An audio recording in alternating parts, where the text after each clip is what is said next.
Esto es Energía Positiva. Un podcast de Easy Energy y Funding.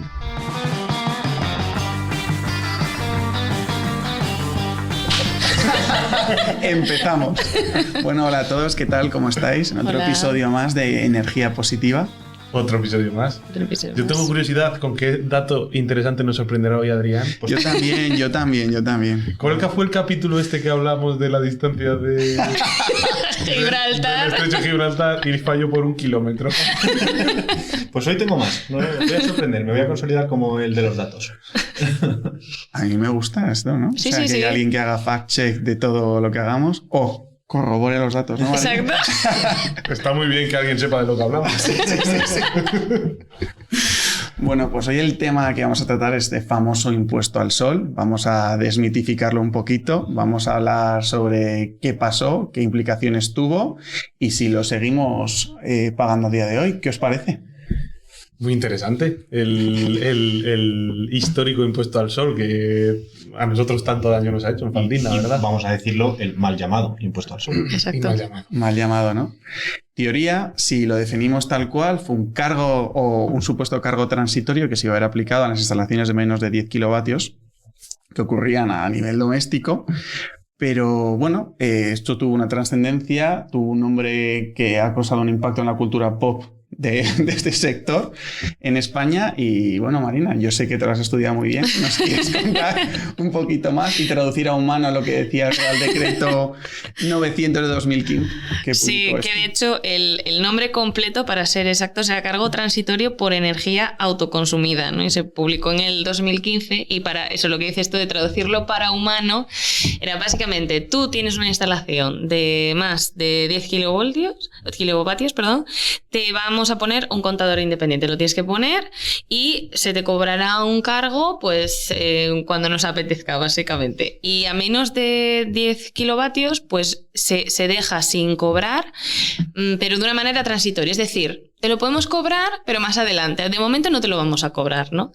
Entonces, claro, con esta incertidumbre, ¿a qué te atienes, no? ¿Qué puedes esperar? Entonces... Por poner un poco de contexto, porque yo creo que viene bien también cuando hablamos de órdenes de magnitud, cuando hablamos de una instalación de 10 kilovatios, es una instalación para una casa, para... Más de una casa. O sea, en un chalet no te metes 10 kilovatios ni... Bueno, tienes que tener un chalet muy grande. O sea, yo de hecho tengo en casa contratados 4,6 kilovatios de potencia. No sé vosotros qué tenéis.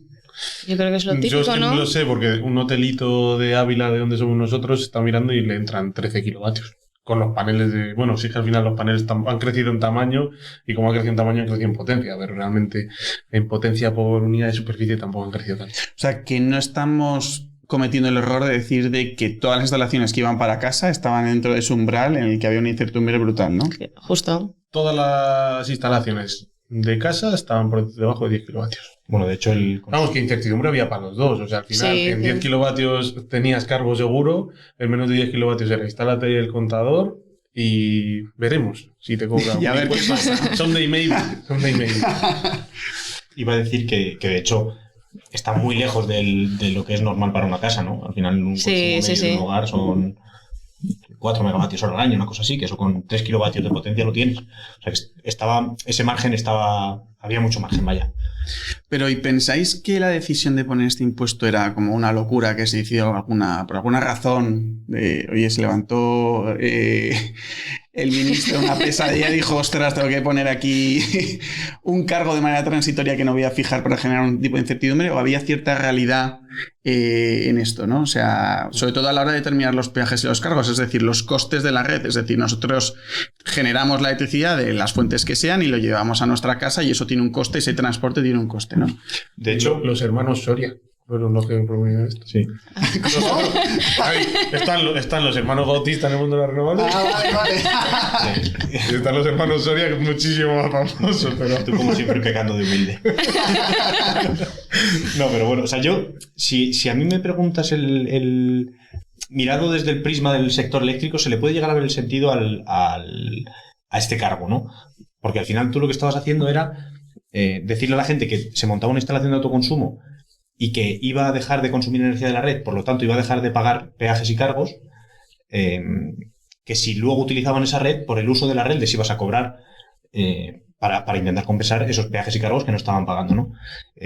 Aquí, por intentar explicar un poco lo que estamos diciendo, en la factura de la luz todo el mundo paga energía, peajes y cargos, coste de potencia contratada, los 4,6 kilovatios que tienes tú, Santos, en casa, y luego el margen de comercialización, ¿no? Además del impuesto eléctrico y alguna otra cosilla más por ahí. Pero bueno, peajes y cargos es un coste muy importante de la factura que, si hubiese una implementación masiva de autoconsumo, lo que ocurriría sería que, imaginemos, 15 millones de habitantes se montan su autoconsumo en casa, pues claro, de repente los otros 32 millones de habitantes van a tener que estar pagando peajes y cargos en proporción a 47 millones, ¿no? Con lo cual ocurriría que eso sube la luz a todo el mundo, ¿no? Lo que pasa Claro, es que justo. no puede autoconsumir, ¿no? Claro. Entonces ocurriría eso que se escucha seguro ahora en noticias y en prensa y demás, de dopar los peajes y cargos, ¿no? Y eso significa que quien no puede autoconsumir tiene que pagar mucho más peajes y cargos porque proporcionalmente hay mucha menos energía en el mercado, en la red. Pero no es solo por el tema de cuánta energía hay en la red, es que también tienes la planificación de la red. O sea, tú te has puesto una inversión de montado líneas para 47 millones de personas y de repente tienes 15 millones menos. Claro, es que y cuentas que esos 47 te vayan a pagar esa inversión y luego no los tienes. Entonces, claro, es muy injusto, pero no es tanto, yo creo, que por la cantidad de energía, ¿no? Sino por esa inversión que has hecho para llevar la red a todo el mundo. Sí, tienes menos domésticos. Bueno, sí, exacto, claro. O sea, yo diría que técnicamente el impuesto al sol, o el mal llamado impuesto al sol, podría tener cierto sentido. Políticamente es una medida nefasta que paralizó totalmente el desarrollo del autoconsumo en España, cuando tenemos otros países en Europa, que es siempre el ejemplo, ¿no? En Alemania, tú vas por Alemania Y aterrizando. aterrizas y ves todos los... Y hay paneles, ¿no? Confirmo. Claro, pero además está nublado. Sí, no hay sol. O sea, también lo confirmo. Se me ve. Claro, pero no tenía ningún sentido y paralizó un mogollón el desarrollo del autoconsumo en España, tanto doméstico, que ahora es un verdadero boom. Seguro que Adri tiene cifras para darnos de todo esto. Ahora te voy a dejar. Pero entonces, por recapitular, Como a ¿no? nivel industrial, que a nivel industrial también es un tema que está creciendo un mogollón y se paralizó también. Entonces, tenemos una situación en la que se genera este cargo transitorio que afecta sobre todo a instalaciones a nivel de casa, ¿no? Además, crea un miedo a la gente que no lo está haciendo porque piensan que van a pagar más por la factura por hacer lo mismo que hacían antes, por si la gente lo hace, o sea, les acaba afectando a ellos todavía más, ¿no? Esto tiene una implicación directa en cualquier tipo de modelo de negocio en el sector eléctrico, ¿no? Y sobre todo, sería interesante saber, por empezar, a vosotros cómo os ha afectado de alguna manera, porque yo entiendo que ha generado un miedo brutal y todavía más importante, ¿lo vamos a seguir pagando? ¿Tenemos que seguir teniendo este miedo a día de hoy o no? A nosotros el impuesto al sol nos afectó de distintas maneras. Nosotros el primer proyecto que financiamos fueron 30 kilovatios, es decir, por encima de lo que sería la diferencia que estábamos haciendo antes de 10 kilovatios, porque era para un campo de golf que necesitaba esos 30 kilovatios. Lo hicimos en 2019 y lo hicimos porque esto ya no existía. Hasta entonces estas cosas pues prácticamente no se hacían. Realmente los que se instalaban autoconsumo eran, iba a decir outliers, pero no podemos usar esos términos. Anglicismos los mínimos. Positiva, pues son Exacto. casos raros, ¿no? Sí, O gente que está muy convencida de estos temas y lo hacía. Casos raros. Sí. Sí, Bueno, bueno, sí, eso es un outlier, ¿no? sí, 100%. Bueno, es que también podemos poner contexto que es que este impuesto se derogó, ¿no? En el 2018, o sea que ya no existe. Y yo creo que tenemos que enfatizar este mensaje de que el impuesto al sol no existe. ¿Confirmamos esto? Confirmamos. Sí. De hecho, Nacho, y te voy a dar el dato, para que os hagáis una idea, de este cargo realmente recaudó, lo poco que recaudó en 2017, creo que fueron unos 170.000 euros entre todas las instalaciones de autoconsumo de más de 10 kilovatios que había en el país o que se le aplicaron estos cargos. Y aquí es donde viene el dato dramático, ¿no? que demuestra lo que se frenó el autoconsumo en España por culpa de este cargo, ¿no? O de la concepción que había de este cargo. O del miedo que generaba Exacto, Sí. del miedo que generaba este impuesto al sol, ¿no? Teníamos 19 megavatios instalados en España de más de 10 kilovatios de autoconsumo. Es decir, 19.000 kilovatios, ¿vale? Para que nos hagamos una idea, o sea, en contraste con estos 19 megavatios instalados, el año pasado en España se instalaron 2.500. O sea, Son órdenes de magnitud totalmente distintas. 100 veces más. Solo en un año 100 veces más de 100 veces más. Qué pasada. De lo que había hasta 2018. Con lo cual nosotros, que hicimos nuestro primero y primeros proyectos de autoconsumo industrial, plantas de 100 kilovatios, hemos hecho muchos, pues no se podían hacer. Bueno, perdón, no es justo decir que no se podían hacer. Se podían hacer, pero no se hacían. Pero la inseguridad jurídica... Pero no se hacían. Es que no había ningún incentivo, ¿no? Realmente por parte de claro, que iba a desenvolver, ¿no? Es lo que decimos. Técnicamente puede tener sentido la medida, políticamente es nefasta, es una paralización de una cuestión que es muy rentable para la ciudadanía, para pymes, para toda esta gente, ¿no? Y luego lo hemos seguido pagando, incluso después de 2018, 2019 y demás. Y yo creo que mucho de la gente que nos escuche igual piensa que todavía el impuesto del sol existe, y a nosotros nos lo han preguntado mucho por el chat y por la web. Nosotros también, ¿no? Sí, 100%. A nosotros por la web nos lo han preguntado. Cuando la gente estaba planteándose invertir, y cuando tú estás intentando tomar una decisión de inversión y estás diciendo, a ver, destino aquí 1.500 euros o no, estás realmente buscando excusas para no hacerlo, ¿no? Así somos, esa es la condición humana. Solo estás buscando razones para no hacerlo. Entonces, pues, nos preguntaban por absolutamente todo. Igual estaban invirtiendo en una planta de conexión a red, que eso no tiene ninguna afección con tema de cargo del autoconsumo, pero nos preguntaban. Y nos afecta en ese sentido. Hemos respondido muchas veces al tema del impuesto al sol. Y es importante también recalcar un poco qué es lo que pasó en 2018, ¿no? Un poco llega Teresa Rivera y que coge una espada y decapita al cargo transitorio, o qué es lo que ocurre, sobre todo por la gestión de excedentes, ¿no? De cómo funciona el autoconsumo realmente, ¿no? Porque es una cosa te quedas tú con una parte, consumes una parte, pero tu sobrante lo puedes verter a la red y recibir un cierto dinero, ¿no? ¿Qué es lo que ocurre en 2018? Porque lo que pasaba antes es que llegan un montón de peajes porque tú lo que estás haciendo es te conviertes en productor, ¿no? Es un modelo de negocio, ¿no? Lo que pasas a tener, ¿no? Sí, pues, o sea, primero se elimina el contador de estas instalaciones la necesidad de tener el contador independiente.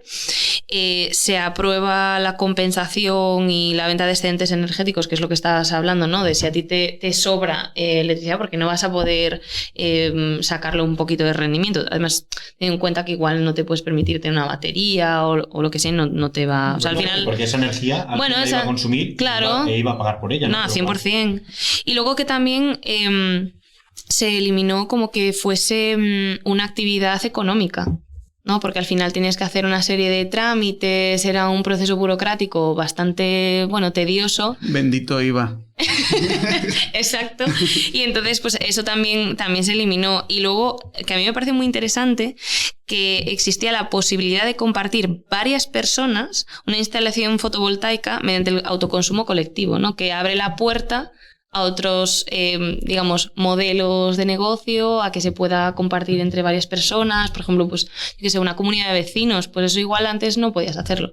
Fundamental. Eso en las ciudades es una cuestión que va a ser pues muy relevante en los próximos años. Sobre todo también por la limitación, ¿no? Que tenía el hecho de, como adelantabas antes, del dopaje de peajes y cargos de gente que estuviera en una comunidad, un edificio, ¿no? Que no podía tener acceso a lo mejor a poder poner paneles, ¿no? Que pudiera aprovechar ese tejado de la comunidad. Tus posibilidades en tu medida, ¿no? En la medida de la cubierta disponible, que en muchas ciudades, por ejemplo Madrid es muy vertical, ¿no? Es habitual ver comunidades de vecinos de 15 plantas, pues ahí no vas a tener una alternativa. Pero en ciudades un poco más horizontales, que a lo mejor tienen, nosotros que somos de Ávila, en Ávila creo que las edificaciones más altas tienen 6, 7 pisos, no tienen más, con lo cual ahí, por ejemplo, puedes aprovechando cubiertas municipales y demás, generar una alternativa muy buena. ¿Cómo nos gusta posicionar siempre? Sí, siempre en el mapa. Digamos en el corazón. O sea, además es que los autoconsumos colectivos son el germen de las comunidades energéticas. O sea, una comunidad energética sin autoconsumo colectivo no... O sea, nacen de los autoconsumos colectivos. Y los autoconsumos colectivos, hay comunidades energéticas aquí en España que se están planteando para instalar en los tejados de iglesias.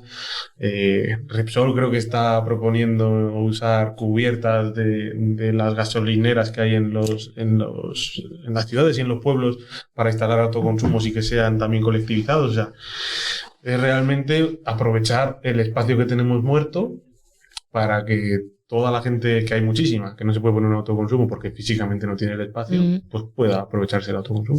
Sí, no sé si salió, no sé si fue este año o el año pasado, que creo que era en Francia, que cada parking que se construyese tenía que poner placas solares también para aprovechar, sí, marquesinas. Y esa normativa va a venir también aquí. Sí. De hecho, creo que en Baleares todos los parkings públicos tienen que tener instalación de generación de energía. Pero bueno, esto, vamos, da para otro capítulo. Sí, eso es verdad.